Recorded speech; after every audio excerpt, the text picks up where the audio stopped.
अस्सलाम वालेकुम। आज हम बना रहे हैं ट्रेस लेचेस केक। ये एक मेक्सिकन डिज़र्ट है।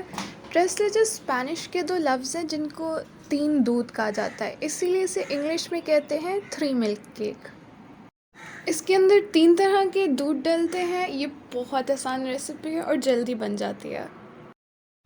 गर्मियों में ख़ास तौर पे ये ठंडा ठंडा डिज़र्ट बहुत मज़े का लगता है। तो आइए चलिए शुरू करते हैं। सबसे पहले हम स्पंज केक बनाएंगे। उसके लिए एक बाउल में छाननी रखें और उसके अंदर 1 कप मैदा डालें, 2 टीस्पून बेकिंग पाउडर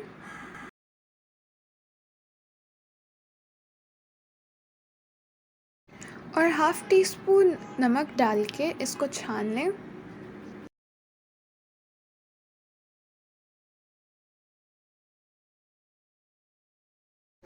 अब इन सारी चीज़ों को अच्छे से मिक्स कर लें, क्योंकि अगर बेकिंग पाउडर और नमक अच्छे से मिक्स नहीं होगा तो कड़वा टेस्ट आएगा केक में।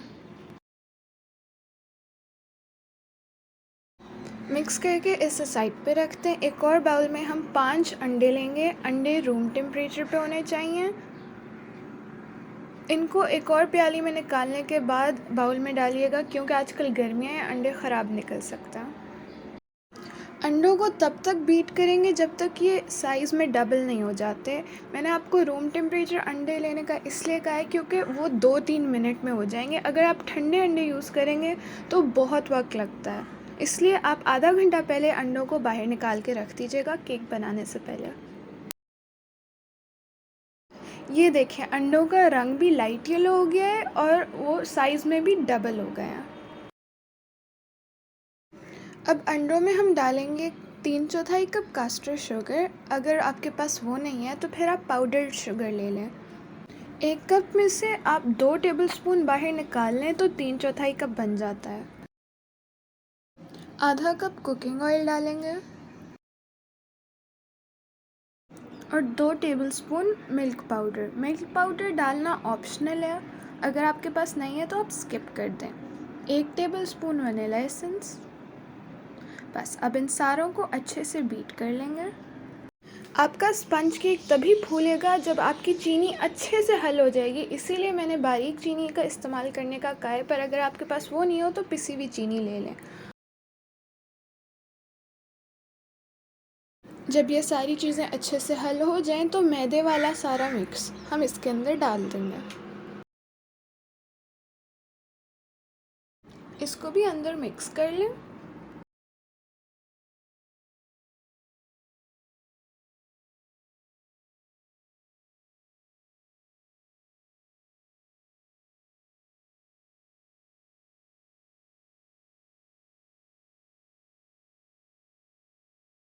बीच में एक दफ़ा साइडों पे चम्मच फेर दें कि अगर थोड़ा सा मैदा या मिल्क पाउडर कुछ भी यहाँ लगा हुआ हो तो वो अंदर मिक्स हो जाए।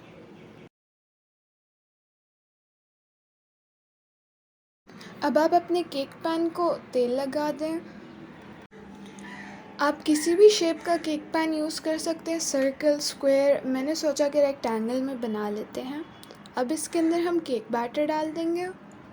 मेरा केक पैन 11/8 इंचेस का है। आप 9/9 के स्क्वायर इंच में भी बना सकते हैं, 10/10 के भी बना सकते हैं। जो आपके पास अवेलेबल हो आप उसमें बना सकते हैं। ओवन मैंने केक बनाने से पहले प्रीहीट होने रख दिया था। अब जब बैटर बन गया है तो मैं इसे 20 मिनट के लिए 180 डिग्रीज़ पे बेक कर लूँगी।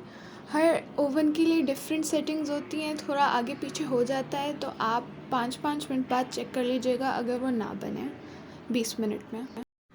अब बारी आती है ट्रेस लेचेस की। इसके लिए मेरे पास 1 कप दूध है। ये एक बाउल में डाल देंगे। ठंडा दूध इस्तेमाल करें। रेसिपी में इवेपोरेटेड मिल्क डलता है और इवेपोरेटेड मिल्क ऐसे बनता है कि आप दूध को 20 मिनट के लिए हल्की आग पे जलाते रहें और उसके बाद जो दूध होगा आपके पास बचेगा वो इवेपोरेटेड मिल्क होता है। पर मैंने आम दूध जो भी घर पे अवेलेबल होता है, फ्रेश मिल्क, वो यूज़ किया है। आप भी जो आपके पास अवेलेबल हो वो यूज़ कर सकते हैं। यहाँ 1 कप ही कंडेंस मिल्क यूज़ करनी है। मेरी कंडेंस मिल्क फ्रीज़ हुई हुई है तो इसीलिए मैंने थोड़ी कम यूज़ की है। अगर आप कम यूज़ करना चाहते हैं तो अपने हिसाब से जितना आपको मीठा पसंद है उतनी भी यूज़ कर सकते हैं। एक पैकेट हम क्रीम डालेंगे जो कि 200 ml होती है। ये वही टेट्रा पैक वाली डेयरी क्रीम है। क्रीम भी आपकी ठंडी होनी चाहिए। तीनों चीज़ें जो आपने डाली हैं वो ठंडी होनी चाहिए। मैंने इनको 1:1:1 में डाला है। तो जैसे 200 ml क्रीम थी तो मैंने कोशिश की कि मेरा दूध और कंडेंस मिल्क भी 200 ml है। तो इसी रेशो को आप इस्तेमाल करें। अगर आप कंडेंस मिल्क कम करना चाहते हैं तो आप दूध और क्रीम भी थोड़ी कम कर दें। इन सबको अच्छे से मिक्स कर लेंगे कि क्रीम भी जैसे अभी गिल्टियाँ बन रही हैं लम्प से वो मिट जाएँ। इसको बनाने के बाद आप फ्रिज में रख दें। केक हमारा बन गया है। अब हम व्हिपिंग क्रीम बनाते हैं। 1 कप व्हिपिंग क्रीम लिए मैंने। इसको मैं मीडियम टू हाई स्पीड पे 3 से 4 मिनट बीट करूँगी ताकि स्टिफ पीक्स बन जाएं। देखें इसका साइज़ भी डबल हो जाता है जब तक आप इसे बीट करते हैं।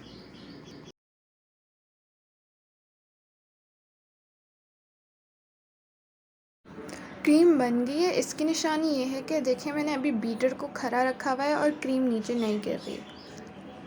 अभी मैंने उंगली से भी थोड़ी सी क्रीम उठाई है तो उसकी पेक बनी हुई है। मैंने इसके अंदर चीनी नहीं डाली क्योंकि मेरी व्हिपिंग क्रीम में पहले से ही चीनी थी।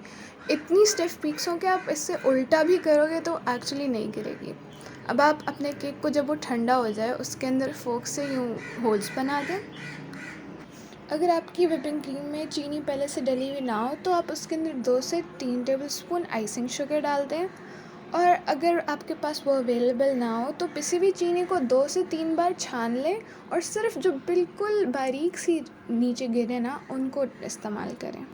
नहीं तो व्हिपिंग क्रीम में चीनी के क्रिस्टल्स हल नहीं होंगे और वो मुंह में आ रहे होंगे। जब सारे मैंने होल्स बना लिए थे केक पे तो मैंने ऊपर ट्रेसले चेस्ट डाल दिया है।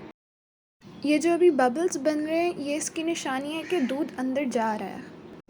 अगर आपका स्पंज केक बहुत अच्छा बना है यानी स्पंजी बना है तो फिर ये दूध 3 से 4 घंटों में अंदर चला जाएगा। पर आप इसको फ्रिज में 1-2 दिन के लिए रख सकते हो। जैसे आपने दावत से पहले वाले दिन बना लिया हो तो आप एक पूरा दिन इसे रख सकते हो। दूध सारा अंदर चला गया है। अब मैं इसके ऊपर व्हिपिंग क्रीम डाल दूँगी और उसको अच्छे से स्प्रेड कर दूँगी। अगर आपको ये केक जल्दी से सर्व करना हो तो आप एक चम्मच की मदद से दूध थोड़ा थोड़ा करके एक कप में डाल दें और आप दूध को ऐसे ही अपनी चाय में या दूध में बच्चों को डाल के दे सकते हैं। एक और टिप कि अगर आपने एक दिन पहले बना लिया है केक तो आप अपनी व्हिपिंग क्रीम जिस दिन आपने सर्व करना है केक उसी दिन बीट करें, नहीं तो वो थोड़ी सॉफ्ट सी हो जाएगी। ये केक बहुत ही सिंपल है। जैसे मैं इस व्हिपिंग क्रीम को इस स्पैचुला से स्प्रेड कर दूँगी। अगर आपके पास व्हिपिंग क्रीम नहीं है तो भी आप या तो इसे ऐसे ही छोड़ सकते हो, पर बेहतर होगा कि आप चॉकलेट मेल्ट करके इसके ऊपर लगा दो तो भी ये बहुत मज़े का लगेगा। और आपको ज़्यादा चॉकलेट की ज़रूरत नहीं होगी। जैसे मैंने 1 कप व्हिपिंग क्रीम यूज़ की है, बस इतनी कि वो पूरे केक को कवर कर ले। जब क्रीम को मैंने अच्छे से फैला दिया था मैंने इसे थोड़ी देर के लिए फ्रिज में रख दिया कि केक सेट हो जाए। अब मैं इसे काट के आपको दिखाती हूँ। चेरीज़ और डेकोरेशन में काटने के बाद करूँगी ताकि वो ठीक जगह पे हो।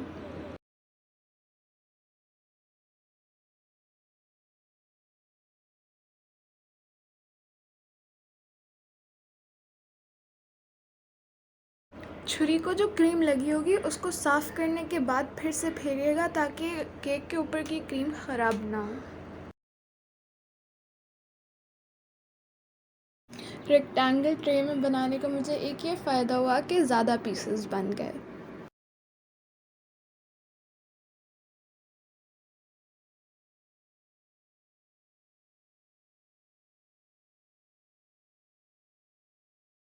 डेकोरेशन के लिए मैंने हर स्लाइस के ऊपर बीच में एक कॉर्नर पे चेरीज़ रखी हैं।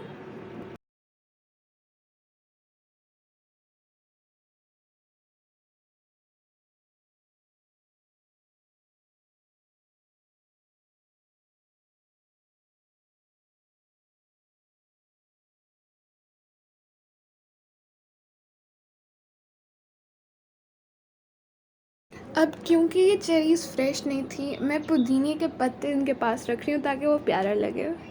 पुदीने के पत्ते एक्चुअली मिट्टी से बहुत भरे हुए होते हैं तो आप उन्हें अच्छे से धो के सुखा के ऊपर रखिएगा।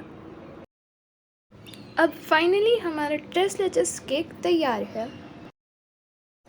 आप इस रेसिपी को ज़रूर ट्राई कीजिएगा क्योंकि ये बहुत ही सिंपल और मज़े की रेसिपी है, और मुझे फ़ीडबैक भी ज़रूर दीजिएगा कमेंट करके।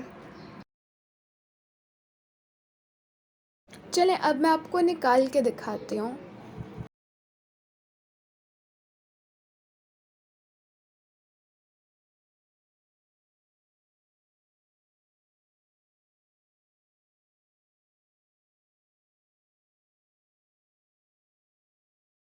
ये देखिए कितना माशाल्लाह प्यारा लग रहा है, खाने में भी बहुत मज़े का है, और डेकोरेशन भी इतनी इजी और सिंपल है जिसकी वजह से वो और प्यारा लग रहा है। क्योंकि वो कॉर्नर वाला पीस था, मैं आपको एक और स्लाइस दिखा रही हूँ।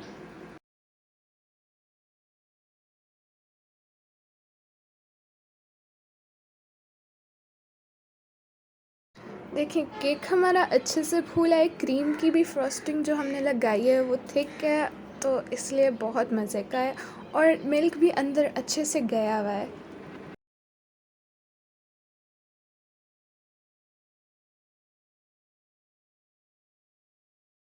जिस डिश में आपने बेक किया है आप सर्व उसमें कर ही सकते हैं, लेकिन मुझे अच्छी पिक्चर चाहिए थी और आप लोगों को दिखाना था, इसलिए मैंने बाहर निकाल के ऐसे रखे हैं।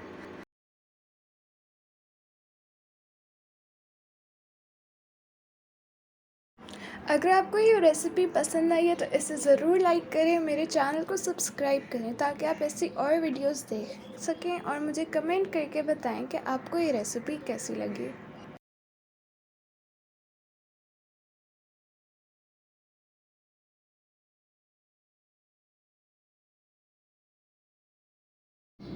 अब केक कटिंग की बारी आती है, मैं आपको दिखाती हूँ किस तरीके का सॉफ्ट और यमी केक बना है। ये केक बहुत मॉइस्ट, क्रीमी और मिल्की बना है। गर्मियों में बर्थडेज़ का बेस्ट ऑप्शन यही केक है। बहुत ज़बरदस्त बना है माशाल्लाह। आई होप आपको ये वीडियो पसंद आई हो। Thank you so much for watching. जज़ाकल्लाह।